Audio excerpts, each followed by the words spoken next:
So I'd like to tell you a story of mine about meeting Metallica. After all, this is a literary event.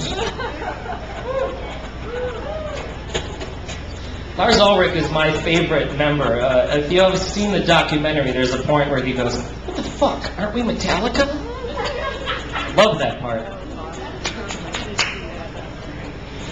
So I was a kid once, and in 1989, when Metallica released And Justice for All, I lost myself in a Sam Goody cassette rack at Brookfield Square Mall outside of Milwaukee, Wisconsin, amid a fog of Frank Zappa and the Residents.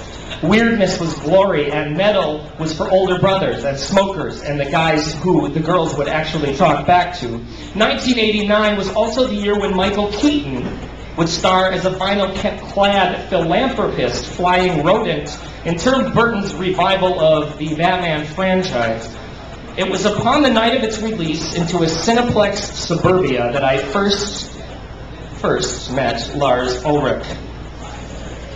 Dan and I were first in line, and the first into the theater 45 minutes before showtime. 2 popcorns, 2 Cokes, 2 nerds, giddy as crackheads on Franklin and Chicago on the first of the month. I still remember the way into the theater. It was sectioned off, maybe 80 or 100 seats squared in velvet rope. By showtime, the only seat open in the theater was to my right. The drunken, drugged-out schizophrenic who literally fell into his chair halfway through the opening credits was like a man on fire. I'd never been so close to real rock and roll, and so far, far, far from it at the same time. Here it was, violently, indiscernibly yelling at the movie screen, drinking out of a flask, nodding off, snoring. It was 100%, 110% rock and roll. It went all the way up to 11. It was on fire, but I was blind. All I saw and heard was an old burnout loser who obviously had lost his way in life. In my mind, I was certain to have to see Batman again, uninterrupted. For somebody's older brother was once again wrecking my good times. It was worse than Jack Nicholson dancing around to one of those audacious, bizarre, confusing pieces of pop music. One of the top 5 worst pop songs ever written, Bat Dance. I'm not kidding. I'm sorry, Bat Dance fans. It's up there with Silent Lucidity and What's Going On. I'm sorry. I used to include Cher's Believe in there until I heard a really sad version, and I realized it's quite poignant. As a songwriter, it's about death, and that is always a way to lure me in, ladies. Of all my misled conceptions of how a musician would transcend mainstream zombie, of all my misconceptions of how a musician would transcend mainstream zombieisms of mom and dad, I still stand behind my convictions against Bat Dance. But I was absolutely 150,000% wrong about the demigod to my right. As the movie ended and the credits rolled, I was first to stand up. Looking at the golem, I shouted, "Hey, buddy, move your feet so I can get out." Dan Geller stood back.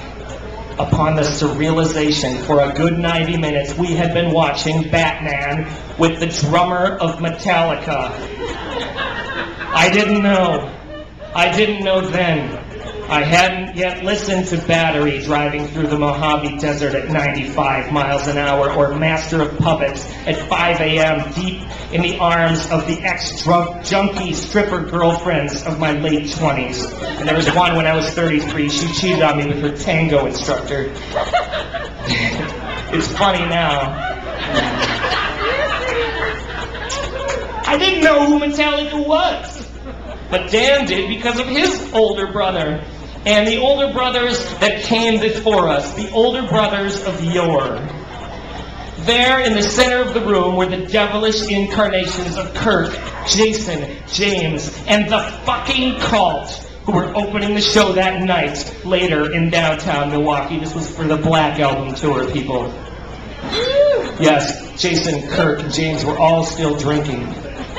It wouldn't dawn on me till back behind the movie theater where 3 massive black tour buses idled like warships from another world, that this was unabashed, raw, unbridled superstardom and all that comes with it. Groupies and madness and cocaine and death. Because who died? Who died? Who died? Come on, people. What's his name? Come on. Cliff. Cliff died. That's the problem with being a solo artist. You can't do the Lynyrd Skynyrd or the Metallica or the Rolling Stones Brian Jones thing. One of you can't die. It helps. Okay. Death. There we go. It was so foreign to my naive suburban self, and I was seeing as if Batman himself had been lowered into the parking lot. I was a virgin. My veins were untapped. The only way I could process it was almost comical.